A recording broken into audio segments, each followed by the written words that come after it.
Hello and welcome. Today we're going to be reading Glitterby Baby, written by Stephen Cosgrove, illustrated by Robin James.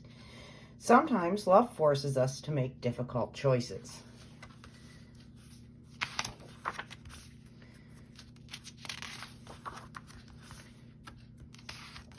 If you listen to the wind as it whispers through the pines, you will hear a simple, gentle melody, a whispery song about a magical land called Wingsong. If you close your eyes and listen with all your might, you can see this magical place. Wingsong, where everything is real and dreams come true. A place of tall, stately pines and high granite cliffs.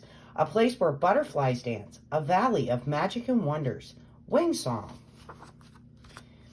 As the wind swept through this magic land like a velvet fog, it lifted all things to greater heights. From a dried brown leaf to a magnificent butterfly, all things flew higher when they listened to the melodies of Wingsong. Amidst the majesty of light and lively winds lived a most beautiful little winged horse called Flutterbye. She flew on wings that knew all of Wingsong. She soared so high she could touch the sky, and then, like an eagle, she could swoop down to tip her wings in the cool crystal pools. Even with all this beauty and wonder, Flutterby was lonely. It was hard enough to talk to, let alone understand, butterflies, and beyond those little creatures there was no one to talk to at all. One day, out of loneliness, Flutterby flew higher than she had ever flown before, higher than the stately pines and higher than the granite cliffs, higher and higher until she had flown beyond the magic of Wingsong for the first time in her life. Finally, she was so high that she was in a place where nighttime touches the sky. She gazed about and saw a small, isolated meadow far below. She looked and looked again. She saw a herd of horses. She dropped like a snowflake, swirling quickly to the ground, and landed with a gentle click of her heels right in the middle of the herd. They looked at her, and she looked at them, for these were not the winged magical creatures of Wingsong, but rather miniature mortal horses. The herd was a bit skittish at seeing this winged beauty and backed away in nervous wonder. Finally, the leader of the herd, a beautiful stallion called Black-Eyed Pete, inched closer and closer until he was nose to nose with Flutterby. With a whoosh and a snort, they shared a bonding of breath. Then, as if nothing had happened out of the ordinary, the herd welcomed Flutterby to their meadow and went back to their gentle grazing. All of the herd, that is, except a beautiful stallion called Black-Eyed Pete and a blushing winged filly called Flutterbye. The stallion, with black mane and tail flying and held high, would race about the meadow, bucking and jumping. For no reason at all, he would leap high in the air and kick at a butterfly or reach for the sun. For it could be said that Black-Eyed Pete had fallen head over heels in love with the little gray winged mare. Flutterby felt the same way. She had never seen anything quite so magnificent as Pete. She would trot about the meadow with her tail held high, her flashing blue eyes following the stallion wherever he went. The sacred bond and magic of love had united the flying horse Flutterby and the dark stallion Black-Eyed Pete together, forever. Married by this magical meadow in the bloom of summertime, they spent their time together, sharing the tender bits of grass and flowers that grew in great profusion there. Sometimes, in moments of great joy, Flutterby would flutter her wings and soar high in the sky. For the most part, though, she was contented to be near her meadow mate. As summer wore on, Flutterby began to notice she was gaining weight, but simply thought that she was just eating more and flying less. As fall dropped its leaves and waited for winter's mantle of snow, it became harder and harder for Flutterby to fly at all. "I've got to lose some weight or I shall never fly again," she thought to herself. Flutterby would run, and when she was running as fast as she could, she would reach out her wings and try and lift herself off the ground. She would start to soar, but then the weight became too much and she would skid across the ground like a leaf caught in a whirlwind. As she lay there in a tangle of wings and legs, she wondered out loud, "Why can't I fly?" A laughing whinny broke her concentration as an old gray mare helped her to her feet. "It seems, my little Flutterby, that you are going to have a baby. Winged horses who are pregnant can't fly for their own safety as well as the child's." Flutterbye was overjoyed. A baby? A child? A foal? What delight! The old mare continued. Wait, you will have a hard decision to make.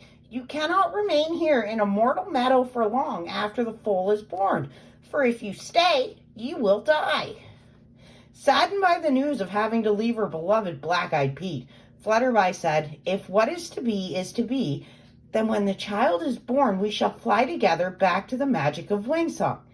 Ah, said the old mare, there are two sides to every coin. Because Pete is mortal and you are magic, the child may or may not be able to fly.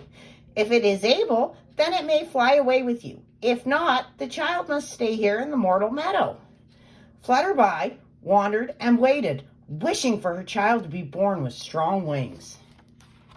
In springtime, Flutterby foaled in a burst of starlight.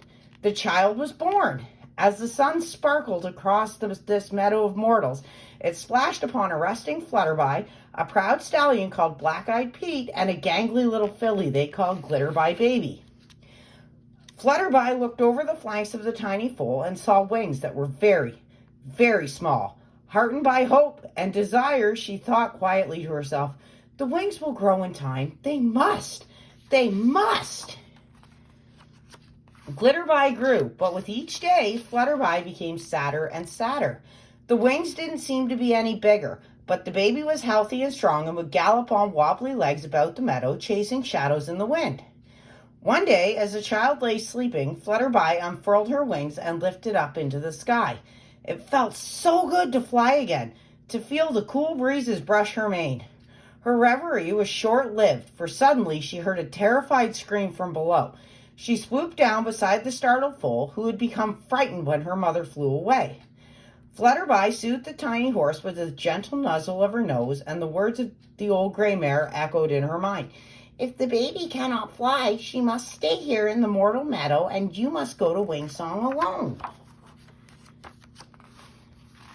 One day, the entire herd gathered in the middle of the meadow with Flutterby, Glitterby, and Pete.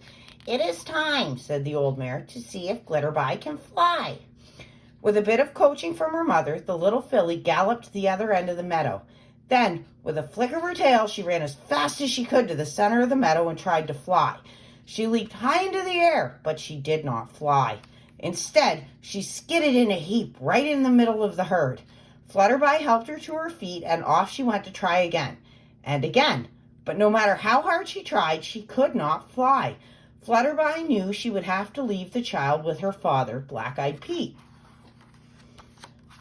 With tears streaming from her eyes, she nuzzled Glitterby and told her that she must stay with the herd in the mortal meadow. The little foal could do nothing but cry as she stood in the shadow of her father. Flutterby knew that the longer she put it off, the harder it would be, so she spread her wings and leaped for the sky. The little foal, Glitterby, ran around and around the herd, shouting, Mother, don't leave! Mother, don't leave! It was to no avail. Flutterby flew higher and higher into the sky, blinded by the tears in her eyes. She was nearly as high as where the night touches the sky, but she could still hear Glitterby neighing below. It seemed that she could almost hear more clearly as she flew higher. She looked down for one final glimpse of Glitterby before she had to leave for Wingsong forever. There, between a cloud and the meadow, she could see a small bird madly flapping its wings in the wind. She looked again, and then again. It was not a bird she saw, but a little winged horse called Glitterby Baby, determinedly flying with all her might to catch her mother and take her to her rightful place in the sky. Far below, a beautiful stallion called Black-Eyed Pete sadly walked back to the meadow, sad but happy for Glitterby, who was where she wanted to be. As we look around us at our mortal side and sigh, remember a place called Wingsong, then lift your wings and fly. The end. And that's it for Story Time with Jen. We will see you again.